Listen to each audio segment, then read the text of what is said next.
नमस्कार किसान भाइयों, स्वागत है आप सबका आपके अपने YouTube चैनल में हुदार फार्म में। किसान भाइयों, जैसा कि आप लोग मेरा पीछे देख सकते हैं, जो पूरा खेत है किसान भाइयों, ये टमाटर का खेत है।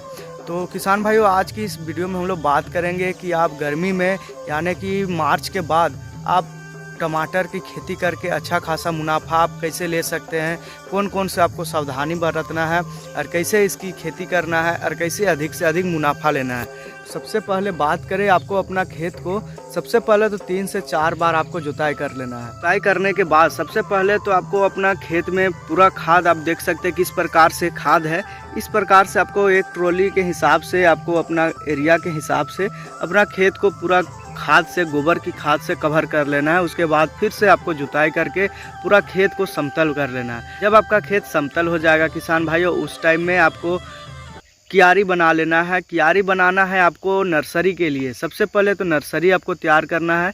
अगर आप मार्च के महीना में अगर आप नर्सरी शुरुआत करते हैं, कम से कम 20 से 25 दिन आपका नर्सरी तैयार होने में लगेगा। अगर आप उतना टाइम तक अगर आप रुक रहे हैं तो ठीक है, नहीं तो अगर आपको आगे करना है, जल्दी निकालना है किसान भाइयों, सीजन पकड़ना है, रेट पकड़ना है, तो किसान भाइयों का कमेंट आ रहा था कि कौन कौन से हमें वैरायटी का टमाटर का नर्सरी हमें तैयार करना है और कितना रेट में मिलता है। तो ये देखिए, ये जो है ये अंकित सीड करके एक वैरायटी आता है टमाटर का, पूसा रूबी करके इसमें लिखा हुआ रहता है। इसका जो कीमत है ये प्रिंट में 125 करके रहता है, लेकिन ये 70 से 80 रुपया में, 60 रुपया में आसानी से उपलब्ध हो जाता है। बात करें आप जेके का भी सीड आता है। जेके का जो आता है वो मोटा छिलका में आता है, जिसमें आपका जो बरसात के लिए और ज़्यादा बेस्ट रहता है, क्योंकि उसका जो छिलका मोटा रहता है, जिसमें कि जो पाला, जो पत्थर गिरता है, जो बारिश होती है, बहुत तेज़ बारिश होती है, उसमें भी उसका जो छिलका वो छेद नहीं होता है और फसल आपका खड़ा रहता है। जेके के बाद भी एक वैरायटी आता है आरके करके, आरके सीड करके भी एक वैरायटी आता है। उसका भी टमाटर का जो रंगत है वो बहुत अच्छा रहता है। जितना भी वैरायटी आपको मिल जाएगा किसान भाई, वो अपना जो क्षेत्र रहता है उस हिसाब से वो सबसे बेस्ट रहता है। तो आप देखिए कि आपका क्षेत्र में कौन कौन से वैरायटी उपलब्ध रहते हैं और कौन से वैरायटी आपका क्षेत्र के जो मिट्टी है उस मिट्टी के लिए आपके उपयुक्त रहते हैं। तो ऐसे में आप अपना क्षेत्र के हिसाब से ही बीज का चुनाव करें और देखिए कि कौन सा बीज कितना रेट में मिलता है। रेट भी बहुत ज़्यादा फर्क रहता है। अगर आप बहुत ज़्यादा हाई रेट का सीड लगाते हैं तो उसको जो आप नुकसान भी होता है कभी कभी, तो वो थोड़ा ज़्यादा नुकसान पहुंचा जाता है किसान की जो जेब है उसको। अगर नर्सरी उपलब्ध है तो आप डायरेक्ट बीज का डायरेक्ट नर्सरी से आप बुआई कर सकते हैं। अगर आपके पास बीज उपलब्ध नहीं है या नर्सरी उपलब्ध नहीं है तो आपको क्यारी बना लेना है और देख सकते हैं इस प्रकार से आपका क्यारी बन जाता है। क्यारी में आपको नर्सरी तैयार करना पड़ेगा, उखाड़ना पड़ेगा और फिर आपका जो खेत है वहाँ लगाना पड़ेगा। आपको इसको डायरेक्ट बीज से आप तैयार नहीं कर सकते, आपको नर्सरी तैयार करना है, उसके बाद ही आपको इसका रोपाई करना है। ये जो आप देख सकते हैं ये अंकित करके सीड है। देखिए एक साथ में 2, 4, 6, 8 करके देखिए, देख सकते हैं इस टाइप से इसमें लगता है एक पौधा में। देखिए और इधर भी फूल लगा हुआ है, इधर भी देखिए छोटा छोटा फूल लगा हुआ है। तो यह बीज के ऊपर रहता है, आप कौन सा वैरायटी का बीज लगाते हैं ये आपके ऊपर रहता है। और मिट्टी की बात करें तो मिट्टी ये देखिए, जो नदी किनारे का जो दोमट मिट्टी रहता है, बहुत सारे किसान भाई का कमेंट आता है कि मिट्टी कैसा चुनाव करे। तो ये देखिए, ये बलुआई और दोमट दोनों मिक्स मिट्टी रहता है। उसी में देखिए या नाली बनाया हुआ है, इस टाइप से नाली बना करके इसको सिंचाई का व्यवस्था बनाया गया है। देखिए यहाँ पर से ऐसे अगर फोड़ा जाएगा तो इसमें पानी आएगा और इसके अंदर चला जाएगा। तो इस टाइप से पूरा जो सिस्टम है इस टाइप से बनाया गया है कि नाली के हिसाब से इसको सिंचाई करना पड़ता है, क्योंकि अभी धूप बहुत तेज़ होने वाला है। तो इस टाइप से आपको चौड़ा नाली करना पड़ेगा। चौड़ा नाली अगर आप रहेगा तो पानी ज़्यादा इसमें रहेगा, और पानी ज़्यादा रहेगा तो आपका जो नमी है, आपका जो खेत का जो नमी है वो बरकरार रहेगा ज़्यादा दिन तक। ये देखिए इस टाइप से पूरा जो खेत में टमाटर लगा हुआ है, सबका साइज इस प्रकार से है। आप लोग देख सकते हैं साइज अभी तैयार नहीं हुआ है, अभी पकने के लिए तैयार नहीं हुआ, अभी यही साइज चल रहा है। ये अंकित सीड करके इसको लगाया गया है। हाइट देखिए इस टाइप से हाइट इसका काफ़ी ऊंचा रहता है। और इसका जो नीचे बहुत सारे कमेंट आ रहा था कि बहुत सारे किसान भाई बोल रहे थे कि उनका जो टमाटर है वो ज़मीन में धंस जाता है, तो उससे क्या नुकसान होता है। देखिए उससे नुकसान तो नहीं होता है, क्योंकि बरसात के टाइम है। अगर ज़मीन में धंस जाएगा तो इस टाइप से कभी कभी कोई पशु चढ़ जाता है या आप घुस जाते हैं तो उस टाइम में इस टाइप से दब जाता है, या फिर ज़मीन में दबने से वैसे नुकसान नहीं होता है, क्योंकि बरसात के टाइम में कीड़े ज़्यादा लगते हैं। लेकिन गर्मी के टाइम में अगर आपका 1 से 2 दिन अगर सिंचाई हो रहा है तो पूरा ज़मीन है उसका नमी, ऊपर का जो नमी रहता है वो उठ जाता है, तो इससे आपका फसल का कोई नुकसान नहीं पहुंचता। ये देखिए इस टाइप से पूरा जो टमाटर है धंस जाता है, धंसने से भी कोई दिक्कत नहीं रहता है। वैसे अभी गर्मी का टाइम चल रहा है, इसके वजह से कोई नुकसान नहीं होता है। तो अभी जो मार्केट में रेट चल रहा है वो 30 रुपया के हिसाब से पर केजी के हिसाब से चल रहा है। अब देखिए कि मार्केट में अगर आपको अच्छा रेट मिल रहा है तो थोड़ा लाल होने तक, अगर आपका हल्का भी लाल है यार, साइज अगर आ गया है साइज में, तो आप इस टाइप से भी आप इसको तोड़ाई करके आप घर में एक दिन रख सकते हैं। उसके बाद देखिएगा कि अपने आप लाल होना स्टार्ट हो जाएगा।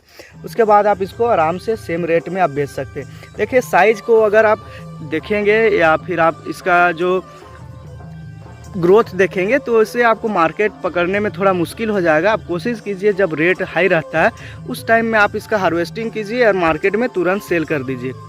अब इसमें खाद की बात करें तो खाद आप शुरुआत में गोबर की सड़ी हुई खाद आप 1 एकड़ के हिसाब से 2 ट्रॉली आप दे सकते हैं। उसके बाद अगर आप रासायनिक खाद की प्रयोग करना चाह रहे हैं तो डीएपी आपको 25 केजी एक एकड़ के हिसाब से आपको शुरुआत में डालना है। जब आप इसका रोपाई कर रहे हैं, जब नाली बना ले रहे हैं या बेड लगा ले रहे हैं, उसके बाद जब इसका रोपाई कर रहे हैं उस टाइम में आपको 1 एकड़ के हिसाब से 25 केजी डीएपी डालना है, 20 केजी आपको यूरिया डालना है और 10 केजी आपको पोटास डालना है। पोटास की बात करें तो पोटास जो कंद वर्ग का सब्जी हो जाता है उसमें ज़्यादा लगता है, और जो ऊपर जो रहता है यानी कि जैसे टमाटर हो गया, भिंडी हो गया, इस टाइम में पोटास का जो मात्रा है उसको आप कम ही रखेंगे तो भी चलेगा। खाद के बाद किसान भाइयों इसमें बात करें आपको निराई गुड़ाई की, तो निराई गुड़ाई आपको जैसे आप लगा देते हैं शुरुआत में तो उसका 20 दिन या 25 दिन के बाद आपको इसमें निराई गुड़ाई कर देना है। निराई गुड़ाई करने का मतलब है आपको मिट्टी चढ़ा देना है। जैसा कि आप लोग देख सकते हैं इस टाइप से इसके ऊपर मिट्टी चढ़ाया हुआ है।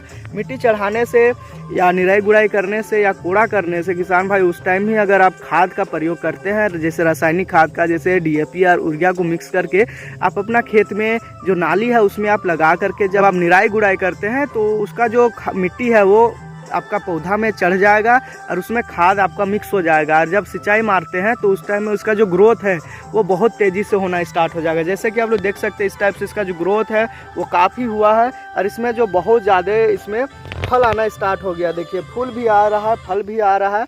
ये देखिए ये सब है आपका सिर्फ निराई गुड़ाई और खाद का प्रयोग से। तो अगर आपको उपज ज़्यादा लेना है किसान भाइयों तो आपको खाद का प्रयोग करना है, निराई गुड़ाई करना है।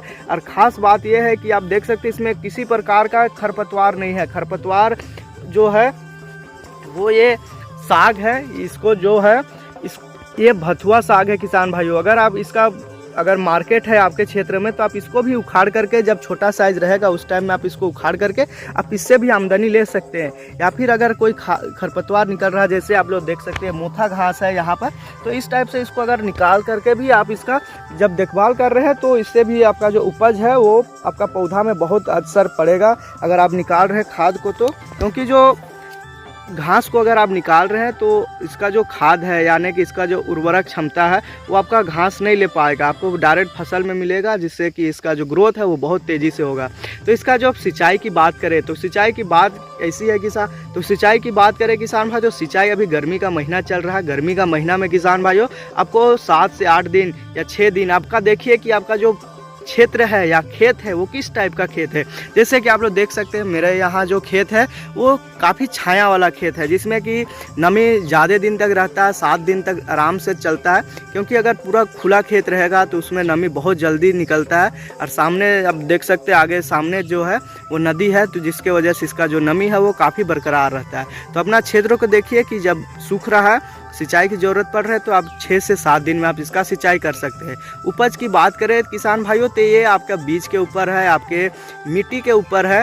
उपज ऐसे तो 20 से 30 कुंटल आराम से हो जाता है 1 एकड़ में। और रेट अच्छा खासा मिल रहा है अगर आपके क्षेत्र में, जैसे अभी 30 रुपया चल रहा है। ऐसे टाइम में अगर आप अच्छा निकाल रहे हैं अपना फसल को तो आप बहुत अच्छा खासा इसे 1.5 लाख रुपया आराम से इसे टमाटर की खेती से गर्मी का महीना में आप निकाल सकते हैं। बस आपको ध्यान देना है किसान भाइयों, आपका जो नमी है वो नहीं सूखना चाहिए, गर्मी से आपको बचाना चाहिए। इसमें पाला नहीं लगता है, नुकसान नहीं होता है। ज़मीन में अगर फसल गिर भी जाए तो नुकसान नहीं होता है। कोई दाग नहीं लगता है इसमें। ये था किसान भाइयों टमाटर से जुड़ी सभी प्रकार की जानकारी। अगर आपको कोई जानकारी कम लग रही है तो आप हमें कमेंट के माध्यम से उस जानकारी को आप बता सकते हैं, ताकि और भी किसान भाइयों को आपकी जानकारी से मदद मिले। तो उम्मीद करते हैं किसान भाइयों इस वीडियो से आपको ज़रूर कुछ सीखने के लिए मिला। वीडियो अगर आपको अच्छा लगा तो वीडियो को लाइक कीजिए, चैनल में नए हैं तो चैनल को सब्सक्राइब जरूर कीजिए। मिलते हैं किसान भाइयों अगला वीडियो में, तब तक के लिए धन्यवाद।